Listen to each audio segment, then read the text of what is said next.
के साथ और भी जोड़ूंगी कि हमारे यहाँ बहुत सारी सरपंच है, लेकिन अभी भी जो कॉन्सेप्ट चल रहा है वो सरपंच पति का चल रहा है। ये है कि जिसने भी काटा हो, जो भी हुआ हो, लेकिन उस चीज़ को जब हमने मुहिम बना के उठाया तो हमारा सपोर्ट होने की जगह हमारा विरोध ज़्यादा हुआ। 8 बार ठाकुर जी पुकारता है, प्रातः 7 बजे से लेकर शाम को 7 बजे तक, और हमें सिर्फ 5 मिनट का समय निकालना है मंदिर दर्शन के लिए।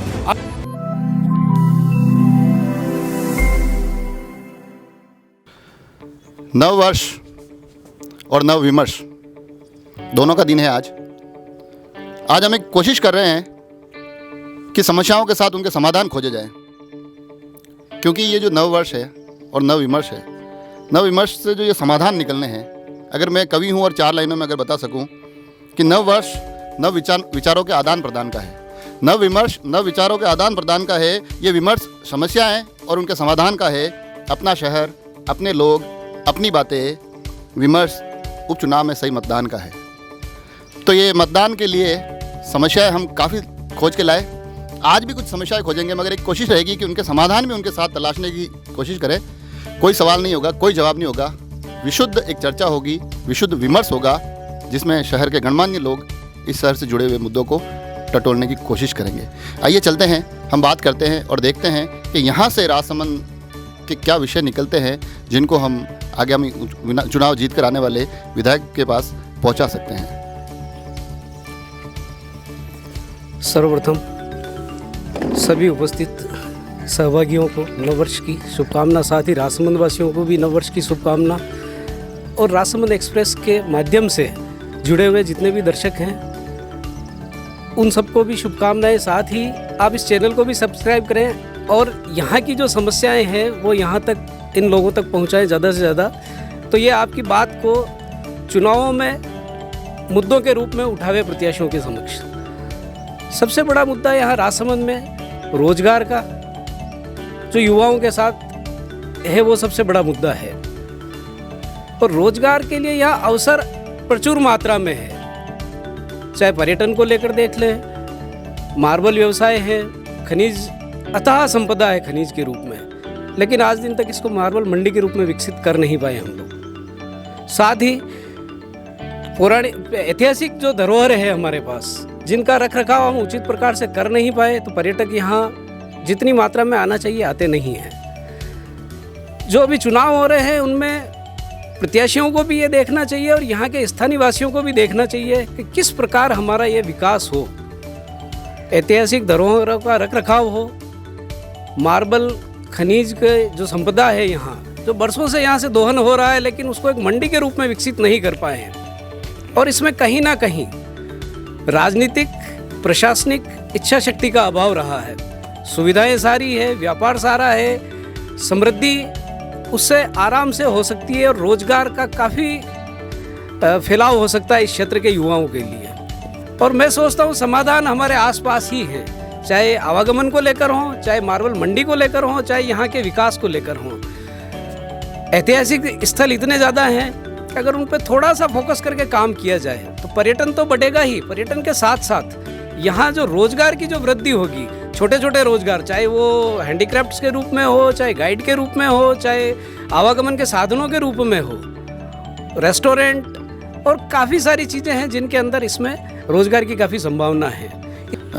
अनिल जी खंडेलवाल ने बहुत सारी बातें की है, उसमें शहर का एक तस्वीर बनाने की कोशिश की है। आपसे मैं जानना चाहूँगा कि चिकित्सा जो व्यवस्था है, और राजसमंद अभी इन दिनों में तो चिकित्सा से ऐसे जूझ रहा है कि कभी डॉक्टर आ जाते हैं, कभी चले जाते हैं, कभी सोनोग्राफी मशीन आ जाती है, कभी चली जाती है। आप इसको कैसे देखते हैं कि राजसमंद में चिकित्सा व्यवस्था के स्थायी समाधान क्या हो सकते हैं और असल समस्या का मूल क्या है? बहुत अच्छा प्रश्न किया आपने। जैसा कि आप सभी को विदित है कि चिकित्सा के क्षेत्र में जो हमारा इंफ्रास्ट्रक्चर है, जो आरके हॉस्पिटल का, जो हमारे पाटनी साहब ने बना के दिया, ये नवीन भवन हर मायने में और हर क्या कहते हैं उसको, मापदंड पे खरा उतरा है। इस भवन की वजह से हमें सर्वश्रेष्ठ हॉस्पिटल का खिताब भी मिला है, सफाई के विषय में भी खिताब मिला है। परंतु जो समस्या जो मेरे ध्यान में आती है वो यही है कि एक तो यहाँ संसाधन, जो मशीनरी होनी चाहिए, उसकी कमी। दूसरा, जो यहाँ पे जो स्टाफ और जो चिकित्सकों की कमी हमेशा बनी रहती है। इसकी वजह से यहाँ के लोगों को इसका पूरा लाभ नहीं मिल पाता है। तो मैं ये चाहूँगा कि यहाँ के संसाधनों को बढ़ाया जाए, इसका जो इंफ्रास्ट्रक्चर उसका पूरा उपयोग लिया जाए और उसके अनुरूप यहाँ पे स्टाफ और चिकित्सक यहाँ पे पदस्थापित किए जाएं ताकि इसका पूरा लाभ जनता को मिल हॉस्पिटल सके। का जैसे विषय आप बता रहे हैं, आप स्वयं यहाँ हॉस्पिटल में चिकित्सक रह चुके हैं। आपको याद होगा जब राजनगर में एक पुराना हॉस्पिटल है, आपकी वहाँ पोस्टिंग हुआ करती थी, क्योंकि मुझे याद है मेरे उस वक्त आपने काफ़ी इंजेक्शन लगवाए हैं, तो हालांकि उसका बदला मैं बाद में कभी लूँगा। पर आज आपसे मैं जानना चाहूँगा कि उस हॉस्पिटल को भी थोड़ा बेहतर बनाया जाए, क्योंकि वहाँ रीच लोगों हाँ, वो भी पब्लिक वहाँ आसानी से पहुँच वो भी नगरीय हॉस्पिटल है। और हम लोग जब वहाँ थे 98 तक मैं वहाँ रहा, तो वहाँ पे काफ़ी वर्कलोड था और काफ़ी जनता वहाँ से लाभान्वित होती थी। उसको बिल्कुल ही एक तरह से जो वहाँ का जो इंफ्रास्ट्रक्चर है, जो भवन है, उसको बिल्कुल ही नाकारा कर दिया गया है, जबकि उसका काफ़ी उपयोग हो सकता है और स्थानीय जनता को वहाँ से लाभ अधिक मिल सकता है। क्योंकि जो जिला चिकित्सालय है वो काफ़ी दूर पड़ता है और जनता ज़्यादातर ये अप्रोचेबल है, इसलिए यहाँ पे ज़्यादा जनता आती है। तो यहाँ से जो केसेस रेफ़र हों, वहीं अगर आगे जिला अस्पताल में जाएं तो वहाँ पे भी लोड कम होगा और उनको भी अपना समय जटिल केसेस के लिए मिल जाएगा। अप्रोच की बात की आपने, अलग ही चिकित्सा क्षेत्र में अप्रोच की बात की। अप्रोच एक और विषय में मैं देखता हूँ कि वहाँ चीज़ें सब अवेलेबल है, मगर अप्रोच कहीं ना कहीं पूरी नहीं हो पा रही है। मैंने विनीत जी से इस विषय में पहले भी संवाद किया था, आज भी मैं चाहूँगा कि उसका जवाब विनीत जी से लूँ कि हम चर्चा करते हैं कि नाथद्वारा बहुत पास है, वहाँ पर्यटन बेशुमार आते हैं, उदयपुर पर्यटन का एक हब है, बड़ा हब है। जबकि राजसमंद को हम देखें, हल्दी घाटी, कुंभलगढ़, नौचुकी झील, अन्नपूर्णा माता जी का मंदिर, एरिकेशन, अमर जवान, ये इतनी सारी चीज़ें यहाँ हैं, मगर पर्यटन उस तादाद में नहीं आ पाते हैं। तो ये भी अप्रोच की ही कमी लग रही है। बिल्कुल सही बात आपने बिल्कुल बोली है हेमेंद्र जी, और मैं इस पर थोड़ा सा आपका ध्यान चाहूँगा। राजसमंद काफ़ी समय से इस क्षेत्र में अभागा रहा है, अगर मैं कहूँ तो कहीं अतिशयोक्ति नहीं होगी। जो भी हमारे जनप्रतिनिधि रहे हैं या जो भी हमारी जनता भी, मैं पहले भी मैंने जिस दिन आपसे चर्चा की थी, मैं फिर से वही कहूँगा कि हमारी जनता भी, हमारे जो टूरिस्ट प्लेस हैं सबसे पहले हमें प्रमोट करने पड़ेंगे। जब तक हम हमारे टूरिस्ट प्लेस के साथ या हमारे स्थलों के साथ प्रमोशन नहीं करेंगे, तब तक बाहर वाला कोई आकर हमारा प्लेस यहाँ नहीं देखेगा। एक बहुत बड़ी विडंबना है कि आज तक जो हमारे 15 किलोमीटर दूर जो श्रद्धालु आ रहे हैं, जिनकी तादाद लाखों में है महीनों से, हर महीने लाखों श्रद्धालु द्वारकाधीश श्रीनाथ जी, माफ कीजिएगा, श्रीनाथ जी के दर्शन को आते हैं, लेकिन उसमें से मात्र 5 से 10% कांकरोली आते हैं। और कांकरोली में भी ये हमारा दुर्भाग्य है कि वो सिर्फ ठाकुर जी के दर्शन करके और निकल जाते हैं। 15% में 3% ऐसे हैं जो झील पे जा पाते हैं। तो हमें कोई ऐसी योजना बनानी पड़ेगी, हमारे जनप्रतिनिधियों को कोई ऐसी योजना बनानी पड़ेगी जो हमारे यहाँ के टूरिस्ट को प्रमोशन दे और उनको यहाँ लाने के लिए प्रेरित करे। चाहूँगा, राजसमंद जो एक वक्त ऐसा था कि मैं मारवाड़ अंचल से आता हूँ, वहाँ मैं स्कूलों में जाता था तो मुझे बोलता था कि यार राजसमंद से जुड़ा हुआ हो तो तैराक तो अच्छे होंगे आप। तो तैराकी, हॉकी, ये कहाँ कहाँ खो गए और इनको वापस कैसे ला सकते हैं हम? आपने सही फरमाया कि राजसमंद का खेलों के इतिहास में स्वर्णिम गौरवशाली इतिहास रहा है। हम बचपन से सुनते हैं कि 1947 के पहले यहाँ पानी के प्लेन उतरा करते थे कराची वगैरह से, ये फिर शायद ईस्ट मुंबई कोई स्थान था, वहाँ से प्लेन आकर यहाँ पे उतरते थे और यहाँ पे एक यंग महाराजा और महाराष्ट्री की हॉकी टीम हुआ करती थी, उनके साथ मैत्री मैच खेल के जाते थे। उसके बाद ध्यानचंद जी के साथ श्याम जी, किशन जी, मोहन जी और काफ़ी खिलाड़ी खेले हुए उनके साथ कोचिंग की राजसमंद के। यहाँ के स्विमिंग जो दाम जी, सुदाम जी थे, उन्होंने काफ़ी अच्छे तैराक तैयार किए, जिन्होंने राष्ट्रीय स्तर पर अपना नाम राजसमंद के लिए पदक उन्होंने दिलाए हैं। यहाँ के राजसमंद में अखाड़ा पहलवानी जो एक काफ़ी प्रचलित, एक लोगों ने अपने संस्कृति के रूप में उसको अंगीकार कर लिया था। सभी बचपन से युवा सारे अखाड़े पे जाते थे। इसके अलावा भी खेलों में फुटबॉल, वॉलीबॉल, काफ़ी खेल यहाँ पे प्रचलित थे। फुटबॉल में भी एक टाइम था कि राजसमंद की टीम जब खेलती थी लगभग 16 प्लेयर नेशनल प्लेयर थे उसमें, तो खेलों के लिए एक बहुत अच्छा माहौल था। तो इसमें कहीं ना कहीं हम हमेशा दोष देते हैं अपने जनप्रतिनिधियों को, अपने प्रशासन को, पर कमी वास्तव में हमारे खुद में भी रही है। हमने ही राजसमंद को, खेलों को या किसी भी क्षेत्र को कहूँ तो हमने उसको एक तरह से बेसहारा छोड़ दिया, अनाथ की तरह छोड़ दिया। अगर कोशिश करेंगे हम तो वो स्थान वापस ला सकते हैं। ज़रूरत है इच्छा शक्ति की, एक विज़न की। जैसे अभी आपने बताया कि राजसमंद को अगर हम चाहे तो मार्बल सिटी के रूप में डेवलप कर सकते हैं। जैसे पंकज जी भाई साहब, नीलेश जी ने पर्यावरण के लिए काफ़ी अच्छे एक्टिव है, तो लोग जागरूक होंगे तो ही कुछ ना कुछ होगा। और दूसरी बात, हमारे लिए विज़न होना चाहिए। अब सबको ध्यान है कि राजसमंद में समस्याएं क्या क्या है, सभी को ध्यान है हर क्षेत्र में, बिल्कुल। पर हम उसका निदान का हिस्सा बन पाएँ। और जब हम उसको समस्या को निदान करने जाएंगे तो भी उल्टी डबल समस्याएं आएगी, पर लगे रहेंगे तो ज़रूर कुछ ना कुछ समाधान क्या हो सकते हैं। मूल आपको क्या लगता है कि ये समाधान, ये चीज़ें ऐसी है जो बड़ी आसानी से अपन 2.5 साल का विजन लेके चल रहे हैं कि ये अगर राजनेता या कोई भी आने वाला विधायक इच्छा शक्ति रखता है तो ये 3-4 चीज़ें ऐसी कर ले तो खिलाड़ी आ जाएंगे। तो जैसे मैं खेल के क्षेत्र से जुड़ा हूँ, तो खेलों के बारे में यही कहूँगा कि सबसे पहले तो खिलाड़ियों को ग्राउंड पे लाना चाहिए, लाना पड़ेगा। उसके लिए हम योजनाएं बना रहे हैं। जैसे मैं फुटबॉल से जुड़ा हूँ, तो जिला फुटबॉल संघ अभी कोरोना काल में भी उन्होंने पूरा प्लान तैयार किया कि अंडर 10 और अंडर 12 के बच्चे जो स्कूलों में है उनसे जाके जुड़ेंगे, उनके inter school, inter class, under 10 और अंडर 12 के बच्चों का टूर्नामेंट करवाएंगे। एक दिन वो जेके स्कूल में जाके खेलेंगे, एक दिन वो ऑरेंज काउंटी में आएंगे, एक दिन स्मार्ट स्टेडियम में। एक दूसरे स्कूल के बच्चे भी देखेंगे तो वो भी इनकरेज होंगे और खेलेंगे। इसी तरह दूसरे फील्ड में भी खेल सकते हैं, हॉकी वगैरह में। तो इस तरह से अगर बच्चे खेलेंगे, देखेंगे तो वो आगे बढ़ेंगे। दूसरा, ग्राउंड में जब बच्चे आएंगे तो उनके लिए फैसिलिटी चाहिए। जब उनके लिए फैसिलिटी नहीं होंगे तो वो 2-3 दिन खेल के ही वो भग जाएंगे। तो उनके लिए इंफ्रास्ट्रक्चर बहुत ज़रूरी है। उनके लिए ग्राउंड के लिए एक प्रशिक्षक जो कोच वो बहुत ज़रूरी है। उनके लिए इक्विपमेंट बहुत ज़रूरी है। उनके लिए जो बेसिक नीड्स है, जैसे खाने पीने का हो गया, पानी का, वो सब कुछ अवेलेबल बहुत ज़रूरी है। तो सबसे पहले बेसिक इंफ्रास्ट्रक्चर तैयार करके, यहाँ राजसमंद में हॉकी के लिए एक एस्ट्रो टर्फ तैयार होना चाहिए, अंतर्राष्ट्रीय स्तर का स्विमिंग पूल तैयार होना चाहिए, फुटबॉल के लिए घास ग्राउंड तैयार होना चाहिए।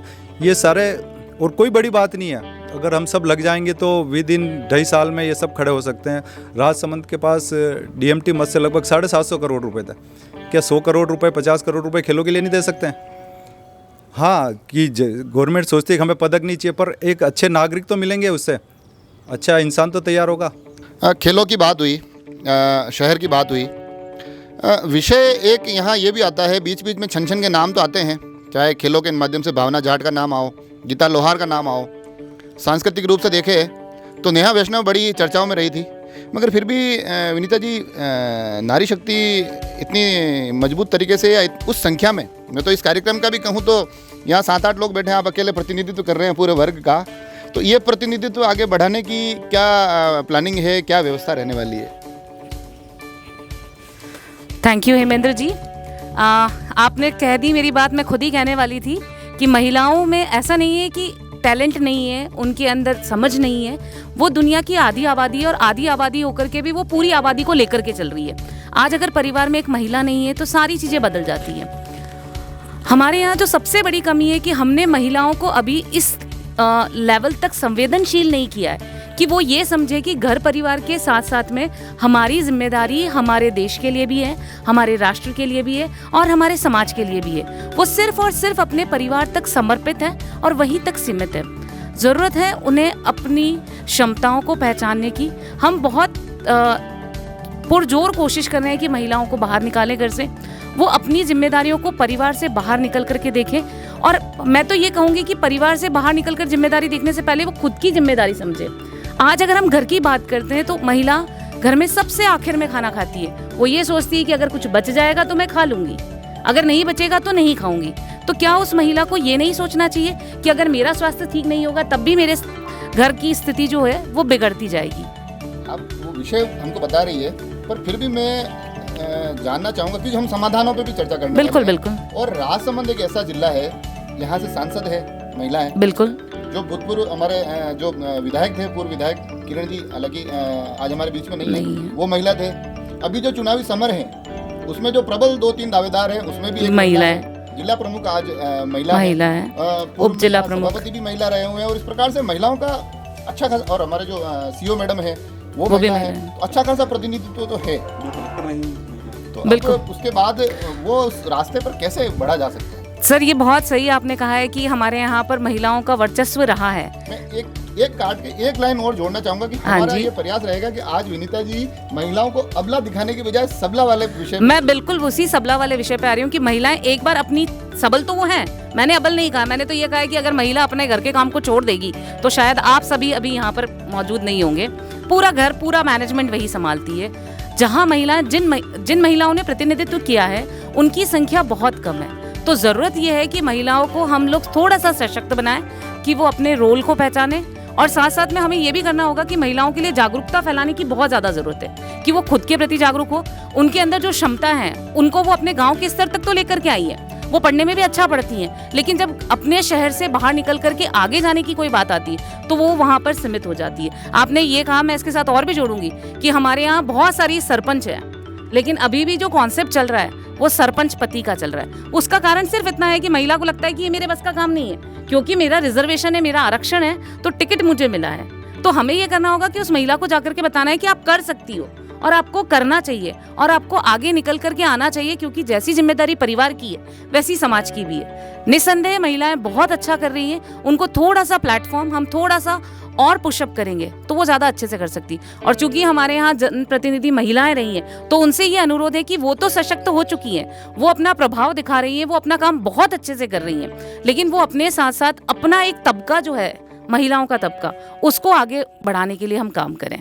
धन्यवाद। और मैं चाहूँगी कि ये जो कोशिश है यहीं ख़त्म नहीं हो जाए। हम अपने घर की महिलाओं को, आप सब अपनी अपनी बेटियों को प्रेरित करते हैं, निस्संदेह प्रेरित कर रहे हैं, लेकिन क्या हम अपनी पत्नियों को प्रेरित करते हैं, अपनी माँ को प्रेरित करते हैं कि आप भी कुछ कर सकती हैं, आपकी सोच बहुत अच्छी है। हमारे घर में भी बहुत सारी चर्चाएं होती है और सोच कहीं ना कहीं महिला की भी हमारे मन में आती है, लेकिन उसको प्रस्तुत कौन करता है?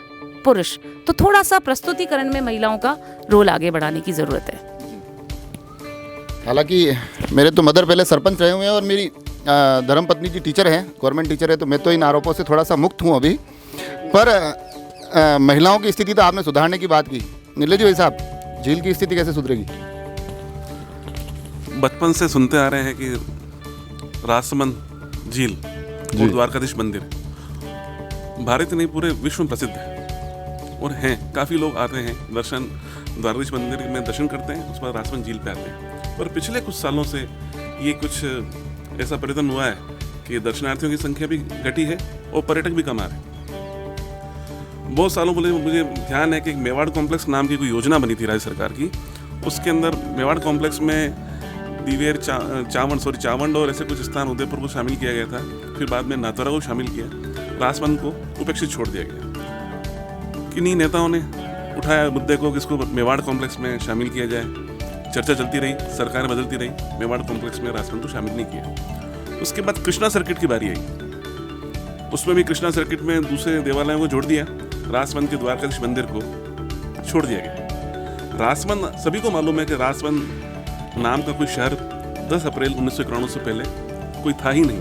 पहले कांकरोली उपनगर था, एक राजनगर उपनगर था और छोटे छोटे उपनगर धोइंदा और जावत थे। इन चारों को मिला के राजसमंद झील के नाम पे राजसमंद शहर बनाया गया। अब राजसमंद शहर इतने सालों बाद भी अपने जो यहाँ पे जो मौजूदा संसाधन है, पर्यटन के जो पूरे संभावना है और पर्यटक स्थल, धार्मिक पर्यटक स्थल जो है, उनके होने के बावजूद भी उसको विशेष पहचान नहीं मिल पा रही है। राजसमंद झील भी देख रहे हैं कि लगातार अपना पानी की पर्याप्त आवक नहीं होने से सूख जाती है। ऐसा भी मौका आया तब पूरी झील मैदान में तब्दील हो गई। 44 साल बाद 2017 में झील भरी, तब हमने कुछ लोगों, युवा और लड़कों के साथ में, जिसमें आप हेमेंद्र जी भी शामिल थे, अनिल जी साहब भी थे, विनीत जी भी थे, हमने एक अभियान चलाया कि जब लोग सारी झील को देखने के लिए अपनी पाल पे उमड़ पड़ रहे थे, चाट पकौड़ी के प्रोग्राम हो रहे थे, खीर के प्रोग्राम हो रहे थे, सब मस्ती ले रहे थे, हमने जागरूक उन 20 जनों की युवा टीम ने एक रायशुमारी का कार्यक्रम किया कि राजसमंद झील का जो वाटर लेवल है, ऐसे हम कभी वापस दिन नहीं देखें कि वापस सूख जाए, तो वाटर लेवल एक फिक्स हो जाए। तो हमने रायशुमारी करी, एक छोटा सा पत्रक छपाया और हमने हर आने जाने वाले व्यक्ति को पत्रक भरने के लिए बोला कि आप इसके अंदर अपनी राय दें कि राजसमंद झील के जो पानी झील भरी रहे उसके ऊपर क्या क्या उपाय। सबने अपने अपने तरफ से सुझाव दिए अधिकतर का मानना था कि राजमंद झील का स्तर 20 फीट आरक्षित रखना चाहिए। उससे क्या होगा, आसपास गाँवों के जो कुएँ हैं वो भी रिचार्ज रहेंगे और जब पानी की आवश्यकता होगी, खेती के लिए आवश्यकता होगी, तब उनसे वो सिंचाई कर सकेंगे। और एक बार सिर्फ 1 साल के लिए झील से पानी नहीं छोड़ा जाए। हमारी बात जिम्मेदारों ने भी देखी सुनी, वो भी उस दिन जिला कलेक्टर भी मौजूद थे, हमारी तत्कालीन विधायक महोदय भी थी और हरिओम सिंह जी सांसद महोदय भी थे, हरि सिंह जी भी थे। पर बड़ी दुख की बात है कि अधिकांश ने माना 20 फीट चाहिए, हरि सिंह जी ने माना, कलेक्टर ने भी माना, पर हमारे विधायक महोदय ने कहा कि ये झगड़े वाली बात हो जाएगी, इसको हम अभी तय नहीं करेंगे और इसको कार्यक्रम खत्म करो। हमें दुख हुआ, हमें उत्साहवर्धन की जगह हमें एक तरह से डांट पड़ गई। खैर कोई बात नहीं, इसका परिणाम आपने देखा है। राजमंद झील से सिंचाई के लिए पानी छोड़ा, आधे से ज़्यादा पानी व्यर्थ गया। आप जब झील का पानी छोड़ा जाता है तो नहरें से जो पानी बहता है वो अधिकतर खेतों में व्यर्थ चला जाता है। गांव में ऐसे खड्डे बने हुए हैं, वहाँ पे भर दिया जाता है। इसके पानी को छीजत बहुत ज़्यादा है, आपकी आवक तो बहुत कम है, छीजत बहुत ज़्यादा है, तो उसको रोकना पड़ेगा। ये कई बार लोग मुद्दे को उठाते हैं। सबसे बड़ी बात तो पहले आप आवक सुनिश्चित कीजिए। आवक सुनिश्चित करते नहीं है, वो जाओ के आपने रास्ते इतने खोल रखे हैं, उसमें वेस्टेज जा रहा पानी। इसलिए इन जो पुरानी, जो आज से 50 साल पुरानी, 100 साल पुरानी नहरें हैं, उनकी मरम्मत की आवश्यकता है, ताकि जो किसानों को आवश्यकता है वो पानी सिंचाई से छोड़ा जाए और एक सिस्टमेटिक ढंग से दिया जाए, वो पानी व्यर्थ न जाए, कि पानी को हमें संभालना है। पानी की आपने बात कही है, पंकज जी भाई साहब पास में ही आपके बैठे हुए हैं, बड़े अच्छे तस्वीरें लेते हैं आप, और तस्वीरों में अमूमन राजसमंद शहर की खूबसूरती दिखती है, मगर कैमरे से कुछ कमियां भी दिखती होगी कहीं न कहीं, जो शायद फेसबुक के पटल पर नहीं आती है, मगर आपकी नज़रों के सामने तो आती होगी। उन्हें छुपाना पड़ता है। हम चाहते हैं इस कार्यक्रम के माध्यम से आप बताएं और उनके समाधान भी टच करें कि हाँ ये इलाज हो सकता है। सबसे पहली बात तो ये, जो राजसमंद जिस नाम पे बना है वो झील की बात करते हैं जी। इस झील को जब बनाया गया था तो इसकी जो मेन फीडर है गोमती, उसके ऊपर कोई एनीकट नहीं था, कोई माइनिंग एरिया नहीं था, हरा भरा जंगल था, तो इसमें पानी की आवक थी और इससे निकलने वाली कोई नहर नहीं थी, खाली एक छोटी नहर थी जो यहाँ आसपास जाती थी तो इंदा तक। अब आपने इसमें इतनी बड़ी वो नहर खोल दी सिंचाई के लिए और भी नहरों को बड़ा कर दिया, लेकिन आवक का क्या, माइनिंग एरिया हो गया। आज इस आधे तालाब जितनी तो माइंस हैं जो पानी को वही रोक लेती है, जो पानी पूरा निजरना और इधर का अंदर आता था वो वही रुक जाता है और उसको धीरे धीरे वो ड्रेन करते हैं तो वो यहाँ तक पहुँचता नहीं है। अब दिक्कत ये है कि अगर आप इसकी आवक सुनिश्चित नहीं करेंगे और जावक, जैसा भाई साहब ने कहा, करते रहेंगे तो अल्टीमेटली ये खाली होनी है जी। अब हमें या तो इसके लिए कोई फीडर आप करें या जो मौजूदा फीडर है उसको चौड़ा करें, इसकी एक बार आवक सुनिश्चित करें। अब इसकी कमियों की बात है तो दूसरी कमी जो इसकी सबसे बड़ी है, पाल जो इसको थामे रख रही है वो इतनी डैमेज है कि कभी भी कोई हादसा हो सकता है। अच्छा, इस चीज़ को हमने कई बार उठाया, सबको बताया। सबसे पहली बात तो चूहे पूरी को खोद रहे, कैलाश जी भाई साहब ने वो मैटर उठाया था। दूसरा, पूरी पाल पे आप जाएंगे तो शीशम के पेड़ और पीपल, इरिगेशन से लेके जहाँ ये अपने ऑफिस हैं इरिगेशन का, वहाँ से लेके मगर तक आप देखिए इतनी पीपल उगी हुई है, इतने शीशम उगे हुए हैं उसके अंदर कि वो धीरे धीरे उसको पत्थर को दूर कर रहे हैं, ऊंचे हो रहे हैं। आप देखिए, मैंने वो फोटो खींचे लेकिन फिर पब्लिश नहीं किया लास्ट में। ये हाल वहाँ पे नोचौकी पे है। अब आप पाल, ठीक है, आवक जावक वो तो सब बात की बात है, अगर झील का अस्तित्व ही नहीं रहेगा तो आप क्या करेंगे? भगवान ना करे किसी दिन वापस 45 फुट पानी आया और कहीं से ये फूट गई। 2 जगह ऐसी है जो 101% है, एक्सपर्ट्स को भी हमने दिखाया कि यहाँ से ये फूटेगी। अब उसको जिम्मेदार नागरिकों को, अधिकारियों को, सबको दिखा दिया। अब उसमें क्या करना, ये प्रशासन की भी जिम्मेदारी, उसके साथ हमारी भी है। हमने थोड़ा आंदोलन भी चलाया था, भाई साहब थे, सब थे, लेकिन उसमें अल्टीमेटली ये हुआ कि अगर हम टूरिज्म डेवलपमेंट करेंगे तो नुकसान होगा पर्यावरण का। अगर उस कोस्ट पे आपको करना है, कल जैसे बात हो रही है कि इसमें नाव चलेगी, चलिए ठीक है, उसमें कोई दिक्कत नहीं, कल उसमें से डीजल निकलता है, ऑयल निकलता है, तो ये पेयजल की झील है जी। आप देखिए, अपना पानी कभी भी कोई बदबूदार, ये कुछ नाले अब जाने लगे, बाकी पानी के अंदर कोई भी नाला कहीं से भी अंदर नहीं जाता, नाली। ये पानी हमेशा पीने का हमें अच्छी तरह मालूम है कि धाम जीते तब बंगले पे हम डायरेक्ट पानी खींच के पीते थे, कभी कोई छानने की जरूरत इसको पड़ी नहीं। लेकिन अब इसमें नाले उधर सवीना के, इधर के, उधर के सब जाने लगे। पानी की जो क्वालिटी आज से 30 साल पहले थी वो आज नहीं है। ये एक बड़ा विषय आपने उठाया है। इसके साथ एक शब्द आपने और इस्तेमाल किया है, हम चाहेंगे थोड़ी सी चर्चा हम उस पर भी करें जी। प्रशासन की बात हो गई, राजनीति की बात हो गई, जनता की जो जिम्मेदारी है उस पर चर्चाएं अमूमन नहीं होती है, पर हम चाहते हैं इस मंच से वो जिम्मेदारी भी जनता के सामने लाई जाए कि जनता की भी ये जिम्मेदारी बनती है, सामूहिक काम होना चाहिए। मैं अगला उसी पर आ रहा हूँ कि यहाँ जो राजनेता है, चाहे अफसर आए, उसने इसको एक मतलब प्रयोगशाला मान लिया। अपने अपने हिसाब से प्रयोग किए। विनीत भाई ने कहा था कि मार्बल लगाएंगे, आप देखो धौलपुर लगा हुआ है जी, आगरा लगा हुआ है, आगरा रेड, ये कोई दिल्ली का वो खैर मेरी व्यक्तिगत आपत्ति तो अभी जो चल रहा है ठीक है, बाकी मेरी व्यक्तिगत आपत्ति तो जो पहले वो मूल में नीचे वो उसको पीसीसी हटाया जो गया, उस पे भी है मेरी तो। मैं वही कह रहा हूँ, ये हेरिटेज चीज है, इसको आप नहीं कर सकते। हाँ। वो जो भी थे अब तो वो नहीं है इस दुनिया में, लेकिन उनसे मेरी इस पे झड़प भी हुई थी कि भाई साहब ये गलत हो रहा है जी, तो उन्होंने कहा था तू समझता नहीं, पैर में मोच आए। मैंने कहा ये पैर में मोच के लिए नहीं, आप इसके पैरेलल कोई ट्रैक बना दो। जी। इसकी जो हेरिटेज वैल्यू, ये लाइन जो यहाँ से वहाँ तक दिखती है, इसकी हेरिटेज वैल्यू आप कम मत करो। मैं पूरी दुनिया घूमा हूँ, लेकिन वहाँ अगर वो कोई रिनोवेशन करते या कुछ रीबिल्ड करते तोड़ के, तो उसका हेरिटेज मतलब जो कंस्ट्रक्शन है वो ऐसा होता है कि उससे मैच करे जो पुराना है। जी, बिल्कुल, आप मखमल में टाट का पैबंद नहीं लगा सकते। जी, ये इस पूरी लाइन को अगर आप किसी इरिगेशन से, मेरे पास 40 साल पुराने फोटो भी, 30 साल पुराने फोटो भी, उनमें देखे और आज की लाइन देखे तो अब ऐसा लगता है कि जगह जगह जगह जगह इसमें पैबंद लग गए। जी, आप जो भी कंस्ट्रक्शन करें, अगर पाल के ऊपर कुछ भी हो रहा है तो उसको इसकी जो हेरिटेज वैल्यू है उसके अकॉर्डिंग उसी पाल हिसाब पे से करें। अनिल जी, खंडेलवाल भाई साहब भी, आप भी काफ़ी अच्छा खासा वृक्षारोपण कर रहे हैं अभी इन दिनों, एक बड़ी अच्छी मुहिम लेके चल रहे हैं।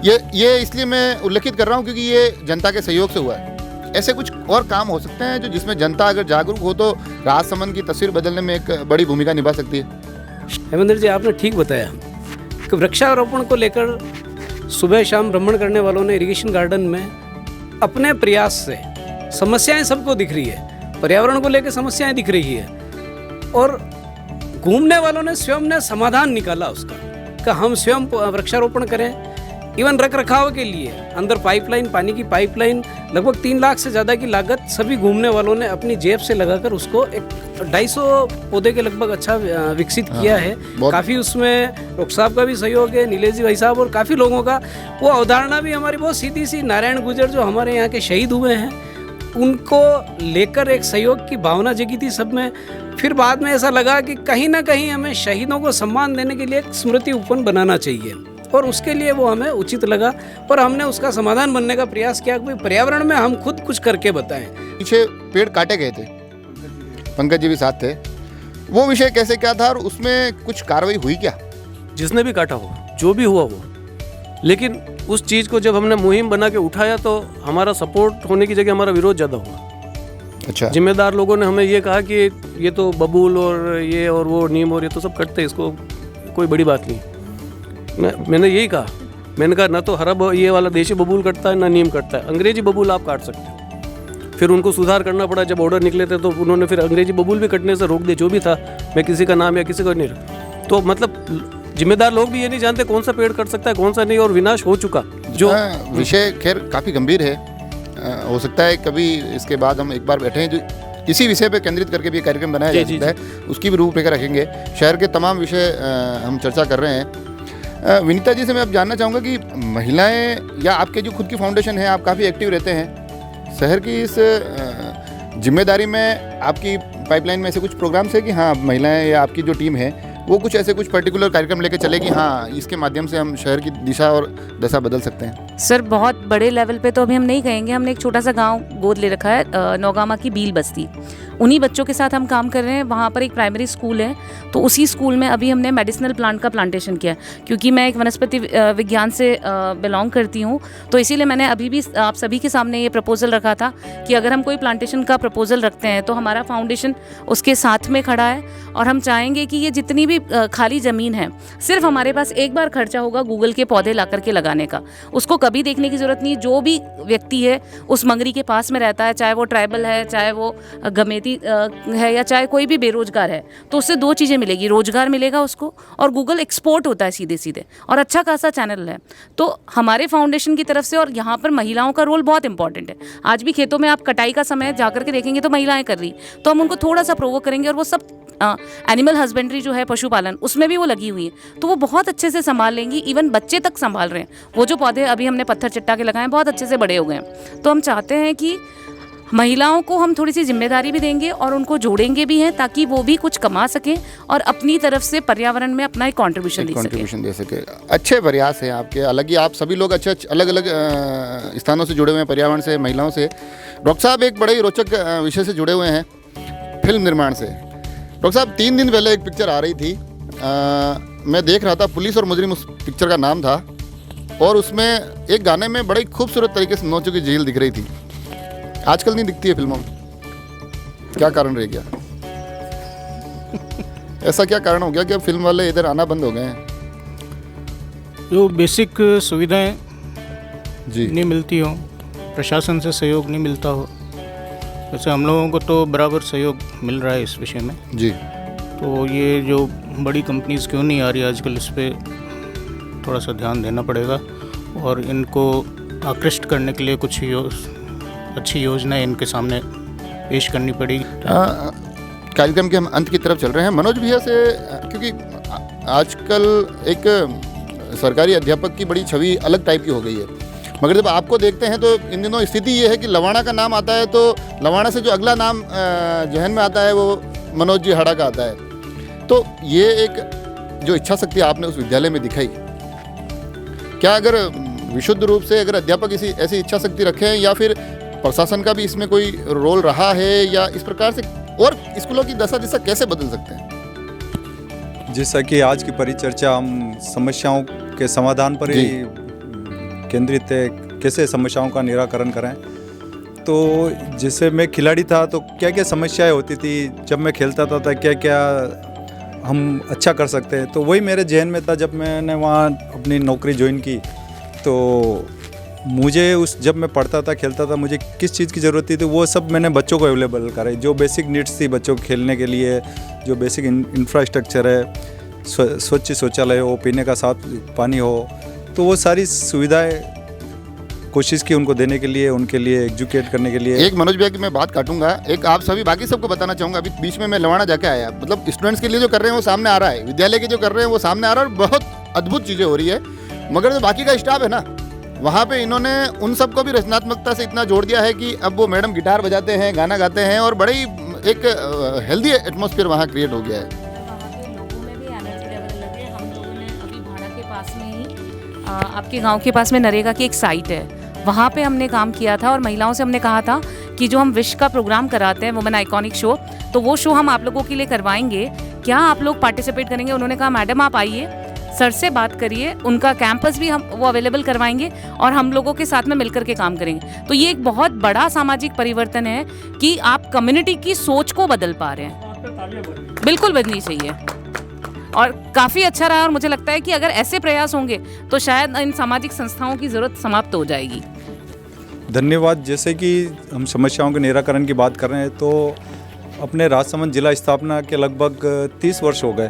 तो चलो आज अच्छी बात है कि हमने राजसमंद की समस्याओं को आइडेंटिफाई तो किया, हमें मालूम तो चल रहा है कि झील के लिए क्या समस्याएं हैं, पाल के लिए क्या है, खेलों के लिए, पर्यटन के लिए, चिकित्सा के लिए, सामाजिक क्षेत्रों में क्या समस्याएं हैं। तो मेन चीज़ तो समस्याओं को आइडेंटिफाई करना। अगर समस्याएं आज नज़र आने लग गई तो निराकरण आने वाले टाइम में होना ही होना है। तो हर क्षेत्र में कोशिश करनी चाहिए सभी को, नागरिकों को मिलकर, राजसमंद के जनप्रतिनिधियों को मिलकर। तो आने वाले समय में हम पुनः एक अपना गौरवशाली इतिहास, अपने गौरवशाली जो स्थान था बिल्कुल वो सब पालेंगे। तो समस्याओं का निराकरण अगर करना चाहेंगे, हमारी इच्छा शक्ति है। जैसे भाई साहब ने कहा कि सभी अगर मिलके अपन इतने लायक हो जाएंगे, जनप्रतिनिधि हमारे पास आएंगे जी। तो उस पर मुझे वो शेर याद आ रहा है कि खुद ही को कर बुलंद इतना कि हर तकदीर से पहले खुदा बंदे से खुद पूछे कि बताते रजा क्या बात है। तो जब हम खुद ही सक्षम होंगे, खुद ही अपन कोशिश करेंगे, जागरूक होंगे, तो कोई जनप्रतिनिधि, कोई प्रशासक हमें बेवकूफ़ नहीं बना सकता है। हाँ, ये ज़रूर है कि हमें उसमें लगा रहना पड़ेगा, कोशिश करता रहना पड़ेगा। समस्याएं आएगी, कई प्रोजेक्ट में हम हो सकते हैं कि कभी फेल भी हों, पर वापस उठ के चलना पड़ेगा। अब 3-4 बार इस शब्द का यूज़ हुआ है कि लगे रहना पड़ेगा, और लगे रहने में एक अच्छी चीज़ है विनीत जी कि जो मंदिर से जो आम जुड़ा हुआ है, जब से आप यहाँ सक्रिय हुए हैं, शायद नीलेश जी साहब मेरी बात से सहमत होंगे, यहाँ आम लोगों का जुड़ाव रहा है, उनसे हमको 1-2 बार मीटिंग हुई है। यहाँ शहर के को इस मंदिर के माध्यम से और किस प्रकार से जुड़ाव ज़्यादा हो सके, इस पर चर्चा हुई है। तो इसका एक अहम हिस्सा आप रहे हैं। अभी इन दिनों में भी जब मैं कार्यक्रम करने आया तब भी आपकी तरफ से बड़ा ही सहयोग रहा। ये जुड़ाव थोड़ा सहज हो गया है मंदिर के लिए। और ऐसी विशुद्ध रूप से आपसे मैं चाहूँगा कि मंदिर, क्योंकि हम जहाँ बैठे हैं वो ये शहर, मैं तो खैर हालांकि शहर के लिए तो नहीं कहता हूँ, मैं तो कहता हूँ ये जगत ही इसी मंदिर से चल रहा है। मगर इस शहर और इस मंदिर का जुड़ाव और बेहतर कैसे बनाया जा सकता है? सर, जब आप कार्यक्रम करने आए थे मंदिर में, तब भी मैंने एक बात बोली थी, आज मैं फिर से ये बात बोलूँगा कि जब तक द्वारकाधीश जी का मंदिर और राजसमंद झील केंद्र में हम नहीं लाएंगे, तब तक संपूर्ण राजसमंद का विकास कभी नहीं हो सकता। हम कितनी ही योजना बना लें, हम कितना भी काम कर लें, लेकिन जब तक हमारी जो मेन हमारा आधार है हम उसको सामने नहीं लाएंगे, तब तक ये अधूरा है। आपने बहुत अच्छा प्रश्न किया कि हम कैसे जोड़ सकते हैं। देखिए, मंदिर समय समय पर ऐसे आयोजन करता है जिसमें जनता की सहभागिता बनी रहे। वो एक सबसे बड़ा हमारा जो विजन है वो है द्वारकाधीश प्रभु, जिनके दर्शन, जिनके मनोरथ प्रतिदिन चलते हैं 365 दिन। लेकिन आज दुख के साथ ये मैं कहूँगा फिर से, ये हमारा दुर्भाग्य है कि राजसमंद की जनता द्वारकाधीश जी प्रभु के दर्शन नहीं आती। यहाँ के मात्र 2 से 4% लोग हैं लोकल जो प्रतिदिन दर्शन करते हैं, और हम बाहरी का अभी रोना रो रहे हैं इतना। मैं आपको एक बहुत सच्चाई और बहुत कड़वी सच्चाई बताता हूँ, कभी आप मंगला के दर्शन करना, आपको 90% वो बाहरी लोग मिलेंगे जो राजसमंद में व्यापार कर रहे हैं। नाथद्वारा मंदिर का सक्सेस होने का सबसे बड़ा कारण यह है कि नाथद्वारा के मंदिर, नाथद्वारा सिटी का हर व्यक्ति एक झांकी ठाकुर जी की प्रतिदिन करता है। हमें कुछ नहीं करना है, हमें सिर्फ ठाकुर जी के एक झांकी के दर्शन 8 बार ठाकुर जी पुकारता है, प्रातः 7 बजे से लेकर शाम को 7 बजे तक, और हमें सिर्फ 5 मिनट का समय निकालना है मंदिर दर्शन के लिए। अगर हर व्यक्ति इस द्वार पर पहुंचने लग गया राजसमंद का, तो राजसमंद की ये झील भी सुनहरी हो जाएगी, राजसमंद का ये मंदिर भी सुनहरा हो जाएगा।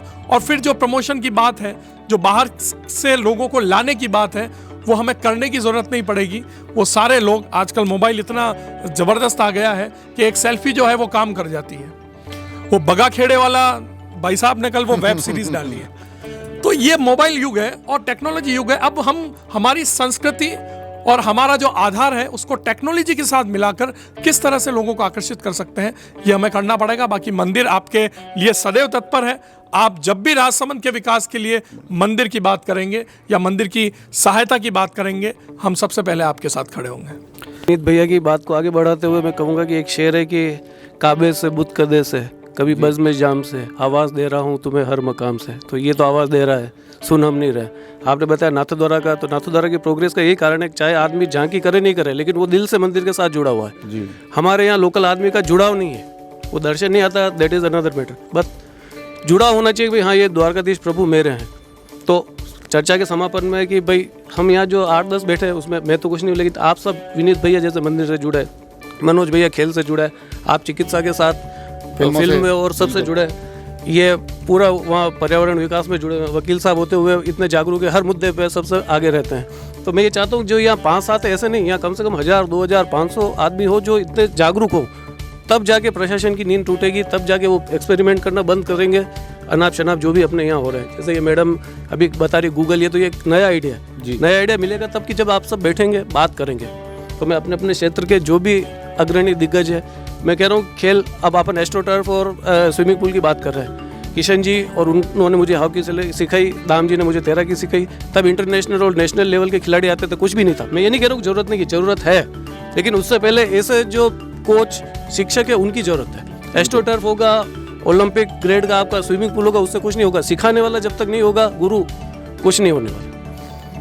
डॉक्टर साहब की बात है तो आपको एक कह रहा हूँ कि आपने एक मुद्दा उठाया राजनगर हॉस्पिटल का, एक अनाथ हॉस्पिटल आप और भूल गए, कमला नेहरू, जो CHC से PHC से CHC बन चुका है, वहाँ सब मशीनें नहीं चलती है। आप एक बार उसका भी हाल जान के और बताना, सब स्टाफ है, एक्सरे टेक्नीशियन है, लैब टेक्नीशियन है, लेकिन ना लैब चल रही है ना एक्सरे चल रहा है। तो ऐसे कई मुद्दे हैं जो आपको चारों तरफ घूमेंगे तो मिलेंगे। भाई साहब बहुत सुंदर काम कर रहे हैं, जो काम किसी ने नहीं किया वो पाल को हरी भरी करने का आप लोगों का है, तो सबका मैं साधुवाद देता हूँ। मैडम का काम आज ही परिचय हुआ, तो मेरा ये है कि आप सबसे आगे तो आप है जो सबको जगाने का काम कर रहे हैं। आज का प्रयास, क्योंकि चर्चाएं हमने खूब कर ली, गाँव में खूब गए, हमने नेताओं से बात भी की, उनके मध्य संवाद भी करवाए। आज कार्यक्रम रखना, हालांकि विनीत जी का ये सुझाव था, और उस सुझाव में एक बहुत अच्छा, एक हमने 2 बिंदुओं पे हमने बड़ी स्पष्ट चर्चा कर ली थी। एक तो कोई राजनीतिक दल से स्पष्ट रूप से जुड़ा हो वो व्यक्ति नहीं बुलाएंगे, दूसरा जिन्होंने कुछ करके दिखाया हो जी, हम उन्हीं को बुलाएंगे। तो ये श्रृंखला यहाँ से शुरू हो रही है। विनीता जी ने वास्तव में महिला शक्ति के लिए इन दिनों में अनुकरणीय प्रयास किए हैं। आप निसंदेह जो झील और ये पर्यावरण से जुड़े हुए दोनों विषयों पर आप तीनों ही जो जिस प्रकार से कार्य कर रहे हैं, अनिल जी भाई साहब, तो इनसे इतर भी धरातल पर जो राष्ट्रीय विषय होते हैं उन पर डटे रहते हैं। डॉक्टर साहब इतना व्यस्तम शेड्यूल होने के बावजूद फिल्मों से जुड़े हुए हैं। मनोज भैया का तो खैर अब राजसमंद की क्या कहते हैं, जब ये जो नाम हम ले रहे हैं बड़े बड़े नाम हॉकी और तैराकी के, तो उस फहरिस्त में नाम ऑलरेडी शामिल हो चुका है। और विनीत जी ने जिस अपनी कार्यशैली के माध्यम से इस मंदिर से एक नया जुड़ाव पैदा किया है, तो ऐसे शख्सियत वास्तव में चाहिए। और मैं इस राजसमंद एक्सप्रेस के माध्यम से आज एक अपील करना चाहूँगा, एक निवेदन करना चाहूँगा, एक आग्रह करना चाहूँगा कि अगर इस शहर में जो भी जिस किसी आदमी को 1% भी लगता है कि उसके अंदर 1% विनीत है, 1% अनिल खंडेलवाल है, 1% मनोज हाड़ा है, 1% नीलेश जी हैं, जो भी किसी को भी किसी व्यक्ति से जुड़ाव लगता है वो हमारे तक पहुँचे। हम कोशिश करेंगे, हम साथ जुड़ेंगे। और ये मतदान और समाधान का विषय हमने आज जरूर किया, मगर हमारा ये प्रयास रहेगा कि अब इस मतदान के बाद भी हम इन समस्याओं के समाधान खोजें, उन समस्याओं के समाधान तक जाए। और ये नेता प्रशासन इनसे शिकायतें लगातार रहेगी, इनका सहयोग भी लेंगे, मगर एक दावा करते हैं कि अगर ये कुछ ना भी कर पाए तो कहीं ना कहीं हम इनको करके दिखाएंगे कि काम इस प्रकार से होता है।